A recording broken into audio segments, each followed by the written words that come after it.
Eto, dude. Patuloy pa rin sa paghahanap sa kanya. Napuntahan ko na rin ang probinsya nila pero wala siya doon. Umalis daw ang nanay niya at sumama sa mga taong sakay ng magagarang kotse. Malakas ang kutob kung si Mirasol ang pinuntahan ng nanay niya, dude. Wika ni Reggie. Nagsalan din siya ng alak mula sa bar counter nila sa loob ng opisina. Kung alam ng nanay niya kung nasaan siya, ibig sabihin ligtas si Mirasol, dude. Kung sino man ang taong tumulong kay Mirasol, nakakatiyak akong kilala ito ng nanay ni Mirasol. Di naman siguro siya pupuntahan at isasama kung hindi nila kilala ang nanay niya.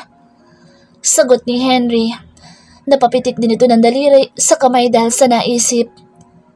Bakit hindi man lang nila ako tinawagan? Ako ang asawa ni Mirasol, dude. Bakit hindi ako kinokontak ni Mirasol? Puno ng hinanakit na tanong ni Reggie sa kaibigan. Hindi ko rin masasagot ang tanong mo, dude. Tanging si Mirasol lang ang makakasagot niyan. Sagot ni Henry sa kaibigan. Kahit gusto niyang tulungan ito, ngunit wala din siyang magagawa. Si Helen, baka may alam ang utol mo, dude, sa kinaroroonan ni Mira. Tanong ni Reggie sa kaibigan. Alam niyang matalik na magkaibigan sina Mirasol at Helen, kaya magbabaka sakali siyang may alam si Helen sa kinaroroonan ni Mirasol. Wala na dito sa bansa ang utol ko, dude. Nasa Paris na siya. Doon siya mag-aaral. Ewan ko ba sa brat na iyon kung anong nakapagpabago ng isip niya at biglang tinanggap ang alok ni Tita Pia na doon siya mag-aaral. Dati naman na ayaw niyang malayo dito. Dahil dito, nagagawa niya ang mga kalokohan niya. Katulad na lang ng pagpapanggap niyang mahirap. Kaya nangupahan sa maliit na boarding house. Napapailing na sagot ni Henry sa kaibigan. Hindi niya talaga maspelling ang ugali ng kanyang kapatid.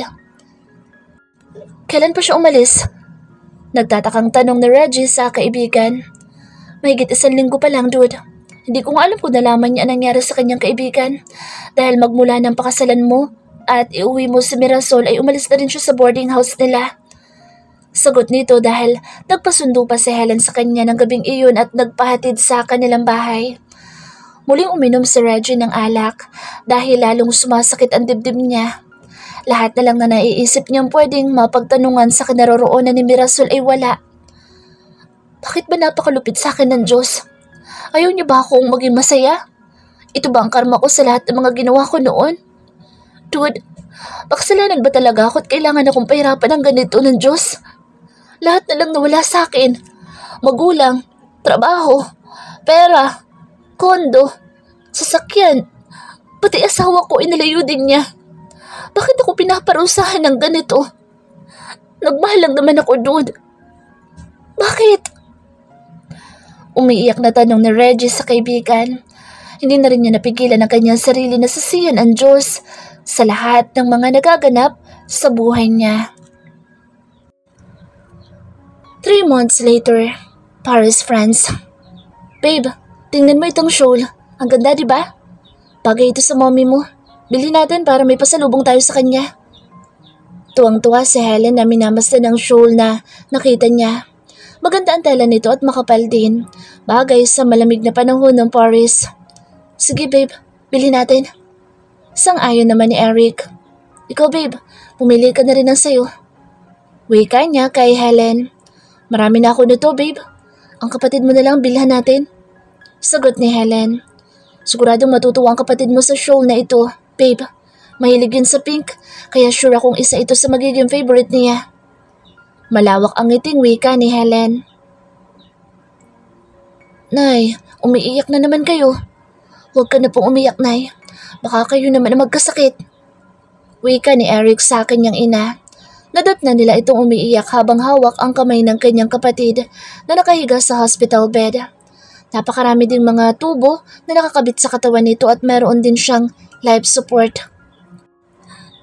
Naawala ako sa kapatid mo, anak. 3 buwan ang nakakaraan pero hindi pa din siya nagkakamalay.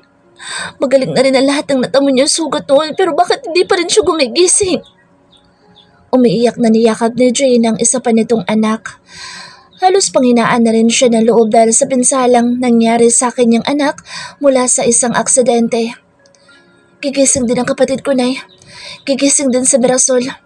Magagaling ang mga doktor dito sa Paris, Nay, kaya alam kong makakaligtas siya. Makakasama din natin siya, Nay. Magiging kumpleto na ulit tayong pamilya. Siguro paraan na rin ng Diyos ang nangyari sa kanya upang matagpuan ko siya. Pati na rin ikaw, Nay. Mahigit 2 taon ko na kayong hinahanap na dalawa. Magmula nang mamatay si Mommy, at ipinagtapat niya sa amin ni Daddy na may kakambal ako. Hindi na ako tumigil sa paghahanap sa inyo, Nay. Kung sana noong una ko palang nakilala si Mirasol ay nalaman ko na ugnayan namin dalawa. Baka hindi na umabot sa ganito ang pagtatagpo namin dalawa. Kung hindi ako dumating kaagad noon at nadala siya sa ospital, baka wala na akong kapatid ngayon. Mahabang kwento ni Eric sa kanyang tunay na ina habang yakap niya ito. Hindi pa rin siya makapaniwala na kasama na niya ang kanyang totoong ina at kakambal. Pinaghiwalay sila noon ng tadhana, ngunit tadhana din ang muling nag-ugnay sa kanila. Malakas na umungol si Mira. Napalingon ang mag-ina. Natigil din sila sa kanilang pag-iiyakan dahil sa pag-ungol ni Mirasol. Eric, mukhang nagkakamali na si Mira. Masayang nilapitan ni Helen ang kanyang matalik na kaibigan at hinawakan pa nito ang kamay nito. Mirasol, anak. Anak ko, gising na ang anak ko. Eric, gising na kapatid mo. Malakas na napaiyak si Jane habang hawak nito ang isang kamay ni Mirasol. Hinahalikan din nito ang kamay ng dalaga. Sandali, tatawag ako ng doktor. Wika ni Eric at nagmamadali lumabas ng kwarto ni Mirasol. Nasa isang hospital ito sa Paris at matagal na nakoma. Agad na dumating ang mga doktor at tiningnan si Mirasol. Maayos na naman ito at walang amnesia. Kilala naman niya lahat ang mga tao sa harapan niya maliban sa isang lalaki. Nay, sino po siya? Nagtatakang tanong ni Mirasol sa ina na ang tinutukoy ay ang kanyang tunay na ama. Anak, patawarin mo ako sa ginawa kong pagsisinungaling sa'yo noon. Hindi totoong patay na ang tatay mo, anak. Buhay siya at ang lalaking iyan na itinuturo mo ay ang tunay mong ama. Siya ang daddy niyo ni Eric, anak. Sorry, Mira, anak. Patawarin mo sana si nanay ko, nagsinungaling ako sa'yo. Nagawa ko lang naman iyon upang hindi mo nahanapin pa ang daddy mo dahil hindi rin niya alam na may kakambal si Eric. Natakot ako, anak. Dahil binantaan ako ng asawa ng daddy mo na papatayin tayong dalawa kapag magpakita at manggugulo ako sa pamilya nila, kaya nakontento na lang ako sa naging buhay natin sa Isla Paraiso. Yan din ang dahilan kaya ayaw kitang payagang umalis doon sa ating lugar. Pero tinakasan mo ako at iniwan mo rin akong mag-isa doon. Umiiyak na salaysay ni Jane sa kanyang anak na si Mirasol. Sorry po, nanay. Gusto ko lang naman pong makapag-aral sa Maynila kaya ko iyon nagawa. Paliwanag ni Mirasol sa ina. Paano po ba nakarating ako dito sa Paris? Hindi ba ako hinahanap ni Reggie? Tanong ni Mirasol sa mga kaharap. Kaya naman, ikinuwento ng kanyang ina ang nangyari sa kanya. Nang maaksidente si Mirasol 3 months ago ay siyang dating ni na Eric at Helen. Agad nilang sinakluluhan si Mirasol at dinala sa hospital na pag-aari ng pamilya nila Eric. Dahil sa dami ng dugo na nawala kay Mirasol, ay kinailangan nila itong salina ng dugo. Ngunit walang stock ang hospital sa blood type ni Mirasol. Napaka-rare kasi ng blood type ni Mirasol na AB negative. Nagkataon naman na magka-type ng dugo sina Mirasol at Eric. Kaya si Eric ang nagbigay ng dugo para kay Mirasol. Magkatabi pang nakahiga noon sina Mirasol at Eric sa loob ng operating room at direktahang isinalin ang dugo ni Eric sa katawan ni Mirasol. Noon naisip ni Eric ang hinahanap niyang kapatid at kapangalan ito ni Mirasol, kaya agad siyang nag-request ng DNA sa doktor. Napatunayan ni Eric na si Mirasol at ang kakambal nitong kanyang hinahanap ay iisa. Kaya ginawa niya ang lahat upang mailigtas ang buhay ni Mirasol. Pinagana din niya ang kanyang pera at koneksyon upang mapadali ang pag-aayos ng papeles ni Mirasol paalis ng bansa. Pinuntahan din niyang address ni Mirasol sa probinsya. Pinuntahan niya ang kanyang tunay na ina na nagsilang sa kanya. Sir, mukhang ito na ang bahay na hinahanap natin. Wika ng driver ni Eric. Gabi na sila nakarating sa Isla Paraiso kung saan nakatira si Mirasol at ang ina nito.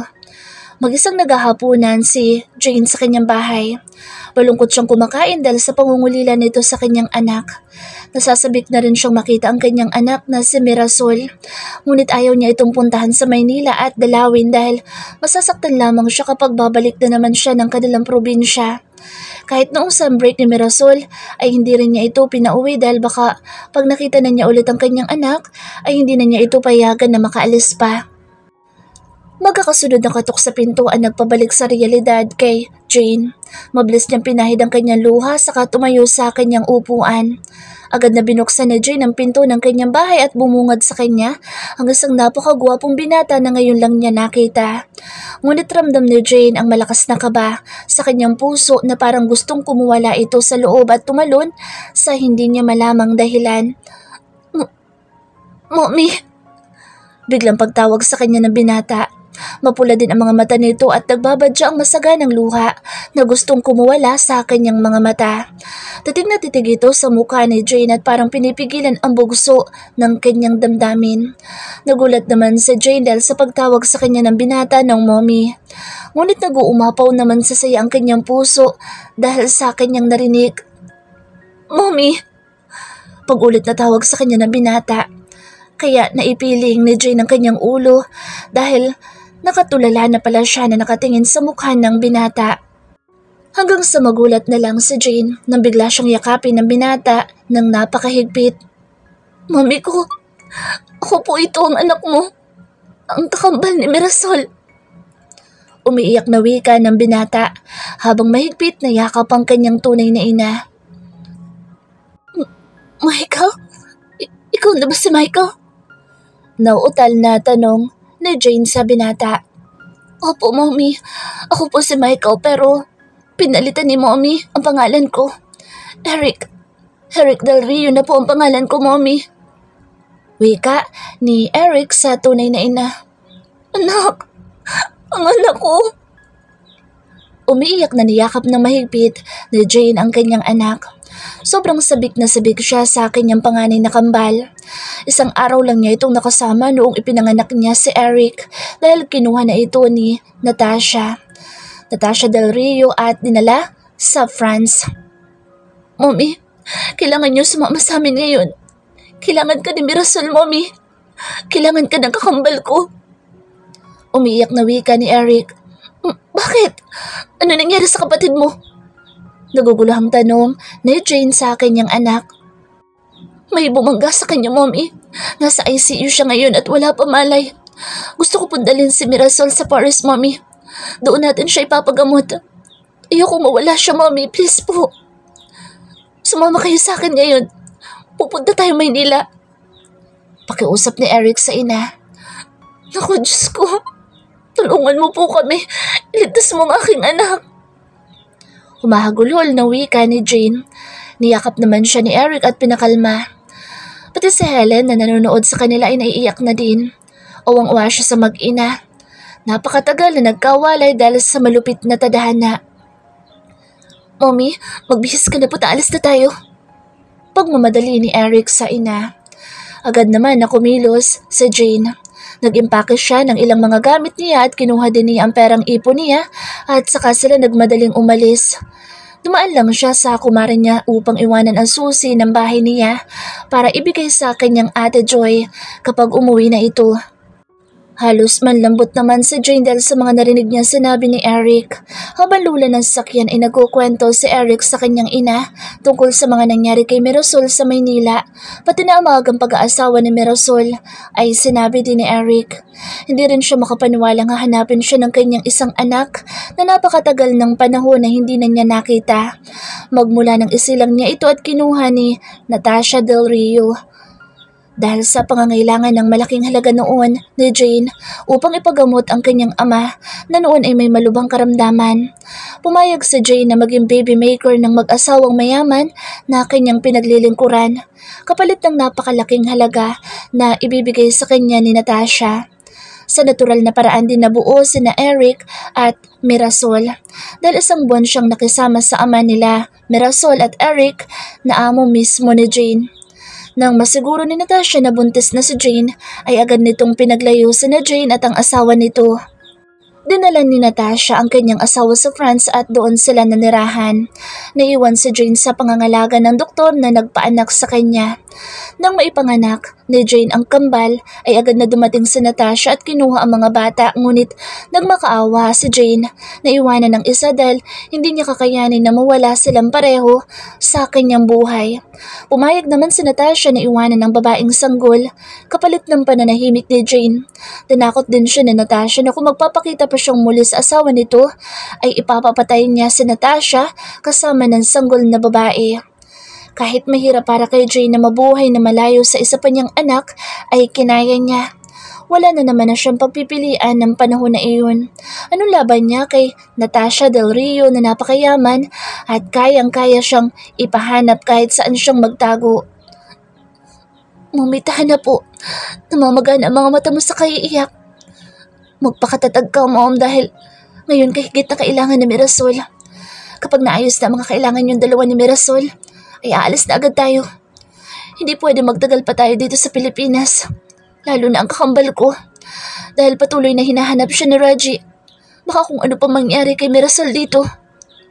Wika ni Eric sa ina, habang hinahaplos dito ang balikat ng kanyang ina. Matulog ka muna, tita. Malayo pa po tayo sa Maynila para po makapagpahinga kayo at may lakas kayo mamaya kapag nakarating na tayo sa ospital. Wika ni Helen. Hinawakan din niya ang kamay ni Jane at mahigpit na hinawakan. Masaya siyang makilala ang ina ni Mirasol at Eric. Mukhang mabait din ito at sobrang mapagmahal sa akin niyang mga anak. Pagdating nila sa ospital, ay nahimatay si Jane nang makita ang kalagayan ni Mirasol.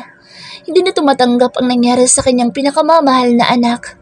Agad naman siyang dinala sa emergency room upang ma-check up at malaman kung may sakit ito. Tatay! Pagtawag ni Mirasol sa kanyang ama, hindi siya makapaniwalang buhay pa ang kanyang ama. Kay tagal niyang pinangarap na magkaroon ng ama. Lagi din siyang naiinggit noon sa mga kalaro niya na may mga tatay. Wala man lang siyang matawag na tatay kapag may umaaway sa kanya noon dahil ang buong akala niya ay patay na ang kanyang ama. Mirasol, anak. Patawarin mo ako, anak, dahil naging duwag ako noon na ipaglaban ang nanay mo. Kung hindi sana ako naging sunod-sunuran sa asawa ko, baka hindi kayo naghirap ng nanay mo. Hindi sana tayo nagkahiwa-hiwalay. Puno ng pananabik na niyakap ni Jaime ang kanyang anak. Napakatagal na niya itong pinapangarap na makita at mayakap. Magmula na ipagtapat sa kanya ni Natasha ang lahat, bago ito tuluyan nagpaalam sa mundo. Mahigit 2 taon din niya ipinahanap si Jane noon, ngunit walang makapagsabi kung nasaan ito. Tatay ko. Akala ko hanggang pangarap na lang nung mayakap ko kayo, tay. Kung panaginip ba nito, ayoko na pong magising. Humihikbing wika ni Mirasol habang mahigpit na nakayakap sa kanyang ama. Hindi ka nananaginip, anak. Totoo ang lahat ng ito. Magkakasama na tayo ngayon at hindi na magkakahiwa-hiwalay pa. Babawi tayo sa isa't isa at pupunuan ng mga taon na nakalipas na malayo tayo sa isa't isa. Mahal na mahal kita, anak. Bubuuin ulit natin ang ating pamilya, Mirasol. Magpapakasal na kami ng nanay mo. Hinihintay ka lang namin na magising, anak, dahil alam namin na magiging masaya ka pag muli tayong nabuo. Wika ng kanyang ama habang hinahaplos ang kanyang mukha. Tatay, nanay, sorry po pala kasi nagpakasal ako na hindi nagpapaalam sa inyong dalawa. Nag-asawa po ako ng maaga kahit alam kong napakabata ko pa. Mahal ko po si Reggie, Nay. Mahal na mahal ko po siya. Pagtatapat ni Mirasol sa magulang, bigla ding sumakit ang kanyang puso dahil bigla niyang naalala si Reggie. Namimiss na niya ang kanyang mapagmahal na asawa. Naisip din niya ito kung kumusta na kaya si Reggie. Naalala din kaya siya ng kanyang asawa? Kumusta na kaya si Reggie? Baka hinahanap na ako ng asawa ko. Nababalis ang wika ni Mirasol. Hindi rin niya mapigilan ang kanyang luha sa pag-agos. Anak, huwag mo munang isipin ang asawa mo. Alam na namin ang lahat dahil naikwento na sa amin ang lahat ni Helen ang mga nangyari sa iyo sa Maynila. Pero anak, pwede bang sa pagkakataon na ito, kami naman ang pakinggan mo ngayon? Gusto namin na ayusin mo muna ang sarili mo, ang buhay mo. Hindi ka na mag-isa ngayon, anak. Isipin mo ang kinabukasan mo at ang magiging anak mo. Ang batang dinadala mo ang isipin mo, Mirasol. Kapag naisilang mo na siya, ay magpatuloy ka ng pag-aaral at kapag nakatapos ka na, saka mo balikan sa Reggie. Pakiusap ni Jane sa kanyang anak habang hinahaplos nito ang mukha ni Mirasol. Ano sabi niyo, Nay? Buntis ako? Hindi makapaniwalang tanong ni Mirasol sa ina. Tama ang narinig mo, sis. 3 buwan na ang baby sa tiyan mo. Mabuti na lang at hindi siya nawala noong nabangga ka at naoperahan. Kailangan mong manatili muna dito sa Paris upang maging ligtas kayo na magiging anak mo. Anak niyo na Reggie. Hanggat hindi pa nahuhuli ang may kagagawa ng pagbangga sa'yo, ay hindi ka rin ligtas sa Pilipinas. Malakas ang kutob kung may kinalaman ng magulang ni Reggie sa nangyari sa'yo. Maaari din na ang babaeng dapat napakasalan ni Reggie ang may gawa. Kung bigla ka magpapakita kay Reggie ngayon, siguradong babalikan ka nila at madadamay pati ang anak niyo. Wika ni Eric sa kanyang kapatid. Nag-aalala siyang muling mapahamak sa Mirasol at madamay ang sanggol na dinadala nito. Masakit man para kay Mirasol ang malayo kay Reggie, ngunit ayaw din niyang masaktan ng kanyang anak. Hinaplos ni Mirasol ang kanyang tiyan at doon niya napagtanto na may umbok na pala ito. Napaluha si Mirasol dahil sa sayang kanyang nararamdaman. Ina na rin siya ngayon at ilang buwan na lang ay masisilayan na niya ang bunga ng pagmamahala nila na Reggie. 5 years later. Are you ready, Franny? Tanong ni Helen sa kanyang matalik na kaibigan, palapag ng eroplanong kanilang sinasakyan sa Manila International Airport. Babalik na sila sa kanilang lupang sinilangan at muling babalikan ang kanilang mga naiwan na pamilya. Sagot ni Mirasol habang tumatango. Excited siya na kinakabahan. Hindi niya rin alam kung paanong haharapin si Reggie. Sigurado siyang magagalit ito sa kanya, ang kanyang asawa, dahil hindi man lang siya nagparamdam dito ng napakahabang panahon. Parang hinihiwa din ang puso niya sa tuwing sasagi sa kanyang isipan na meron ng ibang mahal si Reggie at kinalimutan na siya nito. Hiling na lang ni Mirasol na sana'y hinihintay pa rin siya ni Reggie at hindi pa rin nagbabago ang damdamin nito para sa kanya. Pero kung sakali man na meron ng ibang babaeng mahal si Reggie, ay tatanggapin niya ng maluwag sa kanyang dibdib. Kahit pa ang kapalit nito ay ang pagkawasak ng kanyang puso. Let's go! Boses ni Eric ang nagpabalik sa kanyang isip na naglalakbay habang nakatanaw sa bintana ng eroplano. Relax sis, huwag kang matakot at kabahan. Nandito lang kami ni Helen para alalayan ka. Pagpapanatag ni Eric kay Mirasol. Hinawakan din ito ng mahigpit ang kamay ni Mirasol. Isang limo ang sumundo sa kanila sa labas ng Manila International Airport. Nakahilera din ang mga tauhan nila at sabay-sabay na yumuko upang magbigay pugay sa kanilang pagdating. Dinala sila sa mansyon na pag-aari ng ama ni na Mirasol at Eric. Matatagpuan ito sa isang exclusive subdivision. Nakaabang din ang ibang mga tauhan at kasambahay sa mansyon para salubungin sila sa kanilang pagdating. Nakatayo silang lahat sa harapan ng mansyon at nag-aabang sa kanilang pagdating. Maligayang pagbabalik, Sir Nathan, Ma'am Mirasol, Ma'am Helen. Pagbati ng mayordoma ng mansyon, nagsiyuko din silang lahat upang magbigay ng respeto sa kanilang mga amo. Matapos batiin ng mga tauhan na naghihintay sa kanila, ay nagpaalam na si Mirasol na aakyat sa kanyang kwarto. Hinatid pa siya ng ilang kasambahay upang ituro sa kanya ang magiging kwarto niya. Agad na nagtungo si Mirasol sa kanyang kwarto at agad din na tinawagan ang kanyang ina upang makita nito ang kanyang anak na naiwan sa Paris. Namiss na kaagad ni Mirasol ang kanyang anak. Mommy! Masayang pagtawag na isang batang lalaki kay Mirasol mula sa video call. Kitang-kita din ni Mirasol ang cute na mukha ng kanyang anak. Hindi maitatangging isa itong Altamirano dahil kuhang-kuha lahat ng kanyang anak ang mukha ni Reggie. Wala man lang itong nakuha sa kanya. Siya nagdala at nagsilang dito ngunit kay Reggie ito nagmana. I miss you, baby. How are you, my dear angel? Malambing na tanong ni Mirasol sa kanyang anak. Ayaw man sana niyang iwanan ito sa Paris ngunit natakot siyang baka ito ang saktan ng mga taong may galit sa kanya. Mas makakakilos din siya kung malayo ang kanyang anak dahil hindi siya mag-aalala sa kaligtasan nito. I'm fine, Mommy.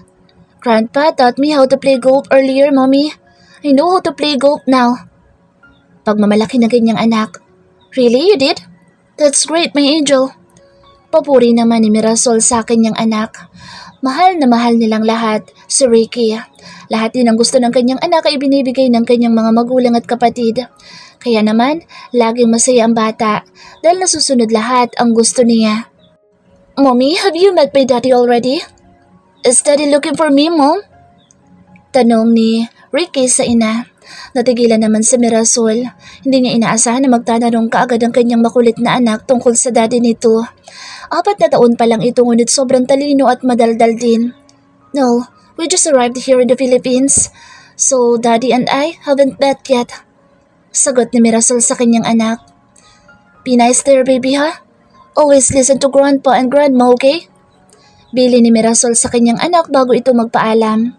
Napabuntong hininga si Mirasol dahil sa tanong ng kanyang anak. Napahilamos pa siya ng mukha gamit ang kanyang mga palad. Saka isinara ang kanyang laptop. Naglakad siya patungo sa balcony ng kanyang kwarto at doon tumayo. Malalim na nag-isip si Mirasol para sa mga hakbang na gagawin niya. Gustong-gusto na niyang makita si Reggie ngunit nag-aalangan naman siyang magpakita dito. Natatakot siya na magalit sa kanya si Reggie at ipagtabuyan siya nito. Matagal din siyang tumayo sa kanyang balcony. Isang tawag sa telepono ang nagpalingon kay Mirasol sa loob ng kwarto niya. Nagmamadali naman siyang lumapit sa center table kung saan niya iniwan ang kanyang cellphone. Nakita niyang si Eric ang tumatawag sa kanya kaya agad din niya itong sinagot. Kuya! Bungad niya kay Eric. Kuya ang tawag niya dahil mas nauna nang lumabas si Eric kaysa sa kanya noong ipinanganak sila ng kanilang ina. Sis, bumaba ka na dito, kakain na tayo. Wika ni Eric. Agad din itong pinatay ang tawag. Mabilis na nagbihis si Mirasol ng kanyang damit. Kanina pa pala siya dumating pero hindi man lang niya naalalang magbihis ng kanyang damit. Naglakbay na ang kanyang diwa at nakarating sa kung saan-saan. Pero ang maligo at mag-ayos sa kanyang katawan ay nakalimutan niya. Ang tagal mong bumaba. Reklamo ni Eric sa kapatid niya habang papalapit ito sa pagkainan. Sorry kuya, nawili kasi ako sa tanawin mula sa balcony ng room ko. Sagot naman niya sa kapatid. Umupo ka na dito at kumain ka na. Matatapos na lang kami ni Helen, hindi ka pa bumababa. Patuloy ni Eric. Napapailing na lamang si Helen dahil sa kasungitan ng kanyang fiancé. Nasanay na rin siya sa ugali nito. Kilalang kilala na rin niya si Eric at alam niyang napakabait nito at mapagmahal. Sumama ka sa akin bukas. Sis, kailangan na natin mag-umpisa sa ating paniningil sa mga Altamirano. Hayaan mo muna si Reggie. Makakapag-intay iyon. Ang mahalaga ngayon ay mapalabas natin na may kagagawa ng aksidente mo noon. Mariing wika ni Eric. Ibang-iba na din siyang magsalita ngayon. Maotoridad na ang paraan niya sa pagsasalita. Tipong kikilabutan ang sinumang makarinig ng kanyang boses at agad na matatakot. Kung hindi lang sana kilala ni Mirasol at Helen ang binata, malamang natakot na rin sila. Saan tayo pupunta, kuya? Nagtatakang tanong ni Mirasol sa kapatid. Sa Altamirano Enterprises. Kukunin na natin ang full control sa company ng mga Altamirano dahil nabili ko na ang 65% share of stock ng kumpanya. Ako na ang major shareholder kaya ako na ang uupo bilang CEO at president. Nalulugi na sila dahil sa pagkawala ng malaking pondo ng kumpanya. Sagot ni Eric sa kapatid. Biglang kinabahan si Mirasol. Hindi niya akalain na kumikilos na pala ang kanyang kapatid upang pasukin ang kumpanya ng mga Altamirano. Paanong nalugi ang kumpanya, kuya? Diba? Isang Altamirano Enterprise sa matatag na kumpanya dito sa Pilipinas. Paano nangyaring nalugi sila? Nagtatakang tanong ni Mirasol sa kapatid. May mga tao silang nagnanakaw ng pondo ng kumpanya, kaya nalugi ang kanilang negosyo. Ayon sa tauhan kong auditor sa finance department ng kumpanya, ay malaki ang nawawala sa budget. May sabuatan na nangyayari sa mga nakaupo sa finance department at ang vice president ng kumpanya. Sagot ni Eric sa kapatid. Kinakabahan man si Mirasol ay wala naman siyang magagawa kundi sundin ang kagustuhan ng kanyang kapatid. Kinabukasan ay nagkaroon ng urgent meeting ang kumpanya. Nagulat ang CEO President na si Mr. Altamirano dahil sa pagsulpot ni Eric Del Rio sa kanilang building. Kasama nito sina Mirasol at Helen. Walang nagawa si Mr. Altamirano nang kunin ni Eric ang pagiging CEO sa kumpanya. Inilagay din niya si Mirasol sa finance at si Helen sa marketing. Galit na galit naman si Peter Gonzalez dahil sa pagkakatanggal niya bilang VC at si Mr. Altamirano ang naupo sa kanyang pwesto. Hindi ako makapapayag na basta nalang matanggalan ng posisyon dito sa kumpanya. Ilang taon ako naghirap upang mapaunlad ang kumpanyang ito, tapos matatanggal lang ako? Malakas na boses ni Mr. Gonzalez. Mapaunlad? Ang alam ko'y papalugi na, kumpanya Mr. Gonzales. Paano mo nasabing napapaunlad mo ito? Hudi kaya ikaw ang umunlad dahil sa kumpanyang ito? May kasamang pangiinsulto na wika ni Eric sa lalaki. Meron ding naglalaro sa kanyang labi ng ngiti. Palabas si Reggie sa kanyang sariling bahay nang biglang tumawag sa kanya ang kanyang secretary. Agad naman itong sinagot ang tawag. Ipinaalala lang sa kanya ang kanyang meeting sa bagong investors sa kanyang R&M handmade gift shop. Aman mo'y, maotoridad na sagot niya sa kanyang secretary. Kilala na si Reggie sa business world. Isa siya sa itinuturing na batang bilyonaryo ng Pilipinas. Magmula nang mawala ang kanyang asawa, iginugol niya ang buong oras niya sa pagpapalago ng kanyang mga negosyo. Ang kanyang Restaurant Bar ay sikat na sa buong Pilipinas. Halos lahat ng mga mall na nakatayo sa iba't ibang panig ng Pilipinas ay mayroon siyang branch sa loob. Ang kanyang R&M handmade gift shop ay maunlad na din. Nag-export na din sila ng kanilang mga produkto sa ibang bansa. Ang mga disco and bar na pag-aari nila magkakaibigan ay marami na ring sangay sa iba't ibang city sa bansa. Nakabili na rin si Reggie ng kanilang sariling mansyon at mga sasakyan. Ang unang restaurant na naipatayo niya ay pinalakihan na rin niya ito at naging 5-story na. Ang dating bahay nila noon ni Mirasol ay nanatili sa ayos nito. Madalas pa rin na natutulog dito si Reggie, lalo na kapag napakarami niyang trabaho at tinatamad na siyang umuwi sa kanyang mansyon. Kahit ang ayos dito sa loob ay hindi pa rin niya ipinabago.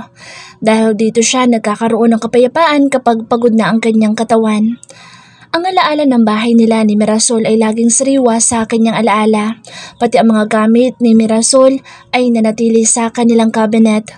Ito na lamang ang natitirang alaala sa kanya ng kanyang asawa. Sa building na ito din siya nag-uopisina. Buong 5th floor ang sakop ng kanyang opisina.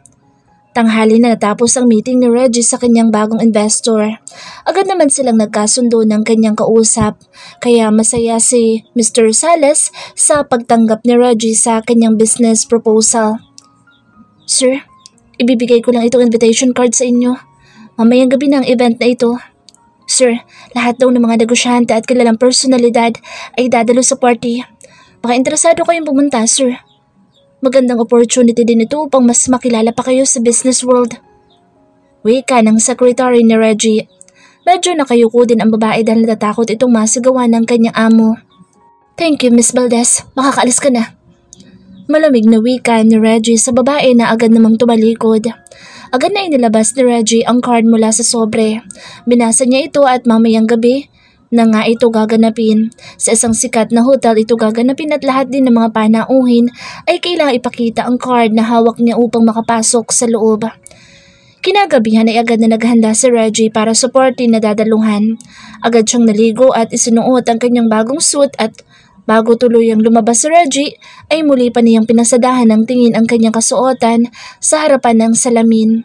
Inayos din niya ang suot niyang Rolex na relo at hinalikan ang singsing sa kanyang daliri. Ito ang wedding ring na ipinasuot sa kanya ng kanyang asawa noong ikinasal sila. Hanggang ngayon ay nananatili itong nakasuot sa kanyang daliri. Pagdating ni Reggie sa hotel na gaganapan ng party ay nagulat pa siya dahil napakadaming tao sa labas ng hotel. Pinara din ng valet driver si Reggie at kinuha ang kanyang sakyan upang ipark sa kanilang parking space. Bumaba si Reggie saka kinuha ang card na ibinigay sa kanya ng valet driver.